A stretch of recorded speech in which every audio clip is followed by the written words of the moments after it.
एक छोटे से गांव में पहाड़ी के ऊपर स्थित एक प्राचीन शिव मंदिर था।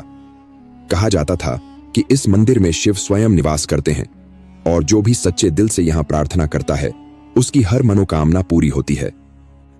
लेकिन एक रहस्य भी था। रात के समय यहां जाना मना था। गांव वाले कहते थे कि रात में वहां एक विधवा स्त्री दिखाई देती है जो हर किसी से कुछ मांगती है। गांव के एक युवा अर्जुन, जो अपने जीवन में निराश और असफल था, ने इस रहस्य को सुलझाने का निश्चय किया। उसने सुना था कि विधवा का सामना करना उसके जीवन को बदल सकता है। अर्जुन ने तय किया कि वह आधी रात को मंदिर जाएगा। आधी रात को जब सब सो रहे थे, अर्जुन चुपचाप मंदिर की ओर चला। वहां पहुंचते ही उसे ठंडी हवा का झोंका महसूस हुआ और मंदिर की घंटियां अपने आप बजने लगीं। तभी उसने देखा सफेद साड़ी में एक स्त्री जो दूर से आती दिख रही थी। उसका चेहरा साफ नहीं दिख रहा था। स्त्री ने धीरे से अर्जुन से पूछा, तुम यहां क्यों आए हो? अर्जुन ने साहस जुटाकर कहा, मैं अपने जीवन की परेशानियों का समाधान चाहता हूं, मुझे दिशा चाहिए। विधवा मुस्कुराई और बोली, मैं तुम्हें एक सवाल पूछूंगी, अगर उसका उत्तर सही दिया तो तुम्हें तुम्हारी राह मिल जाएगी, अगर गलत तो तुम्हें यहीं रहना होगा। अर्जुन ने सहमति दी। विधवा ने पूछा, तुम्हारे जीवन की सबसे बड़ी समस्या क्या है? अर्जुन ने कुछ देर सोचा और कहा, मेरी सबसे बड़ी समस्या है मेरा डर और अस्थिरता। मैं किसी भी निर्णय को लेकर हमेशा डगमगाता रहता हूं। विधवा ने कहा, डर और अस्थिरता तुम्हारी अपनी बनाई हुई बेड़ियां हैं। शिव कहते हैं कि आत्मविश्वास और कर्म ही तुम्हें इनसे मुक्त कर सकते हैं। जब तक तुम अपने अंदर की शक्ति को नहीं पहचानोगे, तब तक तुम्हें शांति नहीं मिलेगी। अर्जुन ने यह सुना और उसके भीतर एक नई ऊर्जा का संचार हुआ। उसने विधवा को प्रणाम किया और पूछा, आप कौन हैं? विधवा धीरे धीरे गायब हो गई, लेकिन उसकी आवाज गूंज रही थी, मैं तुम्हारी ही चेतना हूं जो तुम्हें जगाने आई थी। अब उठो और अपने जीवन को नई दिशा दो। अर्जुन ने उस दिन से अपने डर को हराने और आत्मविश्वास के साथ काम करने का निश्चय किया। कुछ ही समय में वह अपने जीवन में सफल हो गया। गांव में वह कहानी प्रेरणा बन गई कि डर और अस्थिरता को हराने के लिए आत्मविश्वास और निरंतर कर्म जरूरी है। अर्जुन की कहानी पूरे गांव में फैल गई। लोग शिव मंदिर की विधवा को एक डरावनी आत्मा समझते थे, लेकिन अर्जुन ने साबित कर दिया कि वह डर हमारे अपने मन का ही प्रतिबिंब है। गांव के बुजुर्गों ने भी अर्जुन की सराहना की और लोगों को मंदिर जाने के लिए प्रोत्साहित किया। कुछ दिन बाद अर्जुन ने मंदिर में एक छोटा आयोजन किया। वहां गांव के सभी लोग इकट्ठा हुए। उसने कहा, हमारे जीवन की समस्याएं बाहर की नहीं, हमारे अंदर की होती हैं। जिस दिन हम अपने डर को पहचान लेते हैं, उस दिन हमारा जीवन बदलने लगता है। उसने शिव की भक्ति का एक नया अर्थ समझाया। आत्म स्वीकृति, अपने कमजोरियों को स्वीकार करना ही पहला कदम है। ध्यान और मन की शांति, हर दिन अपने मन को शांत करने के लिए कुछ समय ध्यान करें। निरंतर कर्म, केवल सोचने से कुछ नहीं बदलता, मेहनत और निरंतरता से ही सफलता मिलती है। भय से मुक्ति, जब आप अपने डर का सामना करते हैं, तब आप उसे जीतने की ताकत पाते हैं। अर्जुन की कहानी ने पूरे गांव को प्रेरित किया। अब लोग शिव मंदिर रात में भी जाने लगे। जो लोग असफल और दुखी थे, वे वहां जाकर ध्यान करते, अपनी परेशानियों के समाधान खोजते। धीरे धीरे उस गांव में खुशहाली लौट आई। अर्जुन ने अपनी यात्रा को समाप्त नहीं किया। उसने अपनी कहानी को दूसरों तक पहुंचाने का संकल्प लिया। वह अलग अलग गांवों में जाकर शिव की भक्ति और आत्मविश्वास के महत्व पर बोलने लगा। लोग उसकी बातों से प्रेरित होते और धीरे धीरे उनके जीवन में भी बदलाव आने लगा। अर्जुन की यात्रा ने पूरे क्षेत्र में जागरूकता फैलाई। उसने महसूस किया कि जीवन में केवल अपने लिए जीना ही पर्याप्त नहीं है। उसने एक नई पहल शुरू की, शिव चेतना अभियान। इस अभियान का उद्देश्य था लोगों को उनके भीतर की शक्ति पहचानने और जीवन के हर क्षेत्र में आत्मविश्वास के साथ आगे बढ़ने के लिए प्रेरित करना।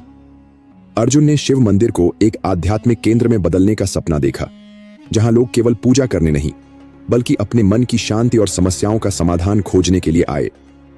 उसने वहां नियमित ध्यान सत्र, प्रेरणादायक कहानियों और जीवन जीने के सही तरीके पर चर्चाओं का आयोजन शुरू किया।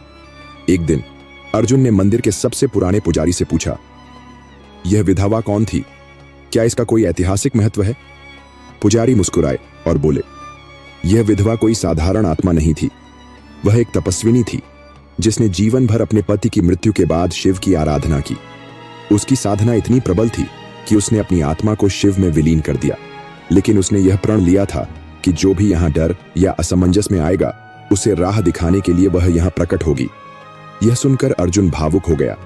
उसने समझा कि यह केवल एक कहानी नहीं थी, बल्कि यह संदेश था कि कोई भी इंसान, चाहे वह कितना भी टूटा हुआ क्यों ना हो, अपने अंदर छिपी शक्ति से अपने जीवन को बदल सकता है। अर्जुन ने एक सभा में गांव वालों से कहा, यह विधवा हम सबके अंदर है, हमारे भीतर का वह हिस्सा जो हमें सही दिशा दिखाना चाहता है। जब हम उसे सुनते हैं तो हमारा जीवन बदल जाता है। शिव की पूजा का अर्थ केवल मंदिर में जाकर प्रार्थना करना नहीं है। शिव का असली संदेश है अपने भीतर की चेतना को जागृत करना। अर्जुन के शिव चेतना अभियान ने न केवल गांव बल्कि आसपास के क्षेत्रों में भी बदलाव की लहर पैदा कर दी। लोग जो पहले अंधविश्वास और डर के कारण शिव मंदिर की विधवा की कहानी से भयभीत रहते थे, अब उसी कहानी से प्रेरणा लेने लगे। अर्जुन की यह पहल हर उम्र और हर वर्ग के लोगों के लिए एक आशा की किरण बन गई। कुछ महीनों बाद अर्जुन ने महसूस किया कि शिव मंदिर की विधवा की कहानी केवल एक आध्यात्मिक रहस्य नहीं, बल्कि हर व्यक्ति की आत्मा का प्रतिनिधित्व करती है। वह विधवा उस शक्ति का प्रतीक थी जो हर इंसान को उसकी कमजोरियों और डर से लड़ने के लिए प्रेरित करती है। अर्जुन ने एक नई साधना शुरू की, अपनी आत्मा को और गहराई से समझने की। शिव मंदिर में ध्यान करते समय उसे एक रात फिर से वही आवाज सुनाई दी। यह आवाज किसी साधारण इंसान की नहीं, बल्कि गहन आध्यात्मिक ऊर्जा की थी। आवाज ने कहा, तुमने अपना जीवन बदलने की शुरुआत कर दी है, लेकिन तुम्हारा काम अभी पूरा नहीं हुआ। शिव केवल तुम्हें नहीं, हर इंसान को इस संदेश के साथ देखना चाहते हैं कि हर आत्मा में ईश्वर का वास है। उसे जगाना ही जीवन का असली उद्देश्य है। अर्जुन के प्रयासों को देखते हुए गांव वालों ने भी शिव चेतना अभियान का हिस्सा बनने का निर्णय लिया। उन्होंने शिव मंदिर को केवल पूजा का स्थान नहीं, बल्कि एक सीखने और आत्मनिर्माण का केंद्र बना दिया। 1. ध्यान सत्र। हर सुबह और शाम ध्यान के कार्यक्रम शुरू किए गए। 2. शिक्षा और रोजगार। गांव के युवाओं को शिक्षा और रोजगार के लिए प्रेरित करने के लिए शिव की शिक्षाओं को आधार बनाया गया। समाज सेवा। हर पूर्णिमा पर गांव के लोग जरूरतमंदों की मदद के लिए सामूहिक प्रयास करने लगे। अर्जुन की साधना और सेवा का यह सफर शिव मंदिर की विधवा की आत्मा के अंतिम उद्देश्य को पूरा करने की ओर बढ़ रहा था। एक रात जब अर्जुन ध्यान में लीन था, उसने महसूस किया कि वह विधवा फिर प्रकट हुई। इस बार वह अधिक शांत और तेजस्वी थी। विधवा ने कहा, तुमने मेरा उद्देश्य पूरा कर दिया है, अब मैं मुक्त हूं। मेरा संदेश अब हर उस आत्मा तक पहुंच चुका है जो खुद को अंधकार में महसूस करती थी। याद रखना, हर डर केवल तब तक मजबूत है जब तक हम उसे स्वीकार नहीं करते, लेकिन जैसे ही हम उसका सामना करते हैं, वह मिट जाता है। अर्जुन ने यह अनुभव सभी के साथ साझा किया और कहा, हर इंसान में शिव है। हमारी कमजोरियां और डर उस शक्ति को ढक देते हैं, लेकिन जैसे ही हम अपने डर का सामना करते हैं, शिव हमारे भीतर प्रकट हो जाते हैं। शिव की आराधना केवल मंदिर तक सीमित नहीं होनी चाहिए, यह हमारे कर्मों और सोच में दिखनी चाहिए। अर्जुन की कहानी और शिव मंदिर की विधवा का संदेश धीरे धीरे पूरे राज्य में फैलने लगा। अलग अलग गांवों और शहरों से लोग शिव मंदिर में आने लगे।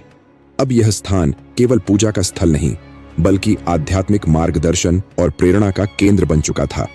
अर्जुन ने महसूस किया कि लोगों में आत्मनिर्भरता और जागरूकता बढ़ाने के लिए इसे और भी बड़े स्तर पर ले जाना जरूरी है। उसने गांव वालों और श्रद्धालुओं के साथ मिलकर 3 मुख्य कदम उठाए। आध्यात्मिक शिविरों का आयोजन। हर महीने शिव मंदिर में 3 दिन के शिविर आयोजित किए जाने लगे। यहाँ लोग ध्यान, योग और शिव की शिक्षाओं के माध्यम से अपने मन और जीवन की समस्याओं का समाधान पाते। प्रेरणादायक कहानियों का संग्रह। अर्जुन ने गांव के बुजुर्गों और विद्वानों से प्रेरणादायक कहानियां और प्राचीन ज्ञान इकट्ठा करना शुरू किया। इन कहानियों को लिखकर, रिकॉर्ड करके और दूसरों तक पहुंचाकर लोगों को शिक्षित किया जाने लगा। युवाओं का सशक्तिकरण। अर्जुन ने महसूस किया कि अगर युवाओं को सही दिशा दी जाए तो वे समाज को बदल सकते हैं। उसने युवाओं के लिए शिक्षा और कौशल विकास के कार्यक्रम शुरू किए। इन कार्यक्रमों में केवल नौकरी और रोजगार पर ध्यान नहीं दिया गया, बल्कि यह भी सिखाया गया कि आत्मविश्वास और सही दृष्टिकोण कैसे जीवन को बदल सकता है। अर्जुन के जीवन में एक और महत्वपूर्ण घटना घटी। एक रात जब वह गहरी साधना में था, उसे शिव मंदिर की विधवा की आत्मा ने अंतिम बार दर्शन दिए। इस बार वह और भी तेजस्वी और शांत थी। उसने कहा, अब मेरा काम पूरा हो चुका है। यह दुनिया तुम्हारे जैसे लोगों के लिए बनी है, जो डर को ताकत और अंधकार को रोशनी में बदल सकते हैं। हमेशा याद रखना, शिव का संदेश केवल पूजा में नहीं, कर्म में है। दूसरों को राह दिखाना ही तुम्हारा सबसे बड़ा धर्म है। इसके बाद विधवा ने हमेशा के लिए विदा ली, लेकिन उसकी बातें अर्जुन के दिल और दिमाग में हमेशा के लिए अंकित हो गईं।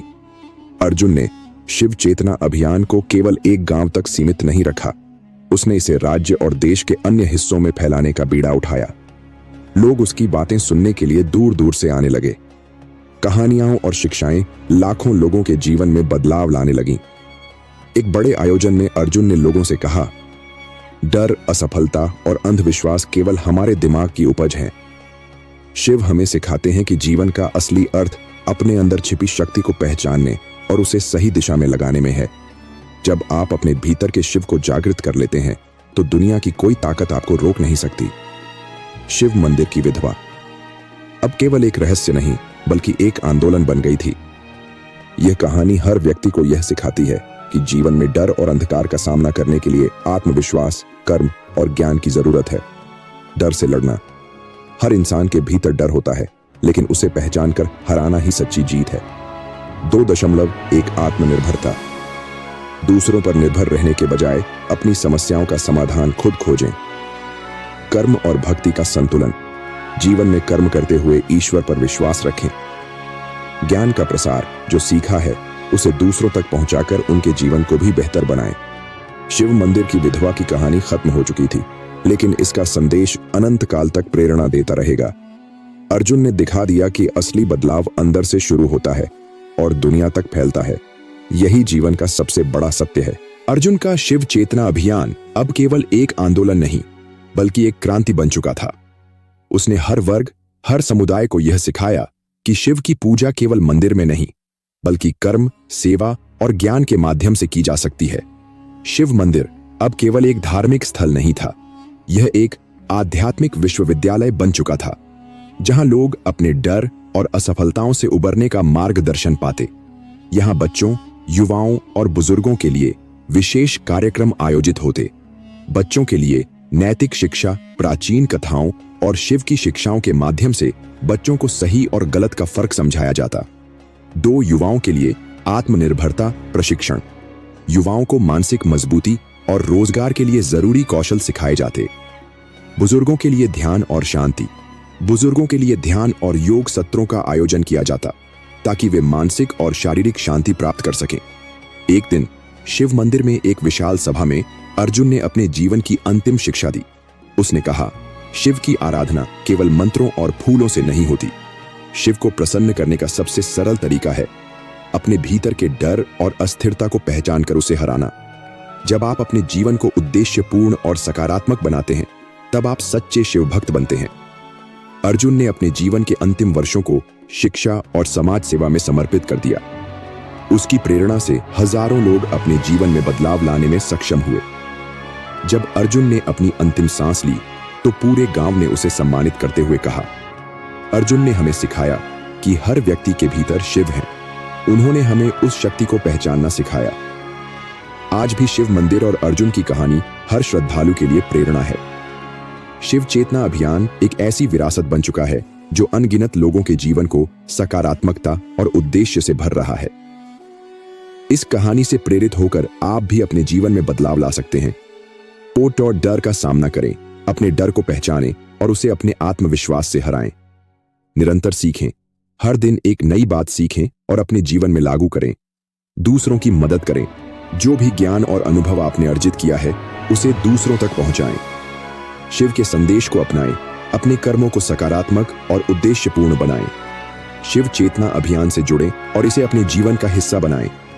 अगर यह कहानी आपको प्रेरित करती है, तो इसे दूसरों तक पहुंचाएं।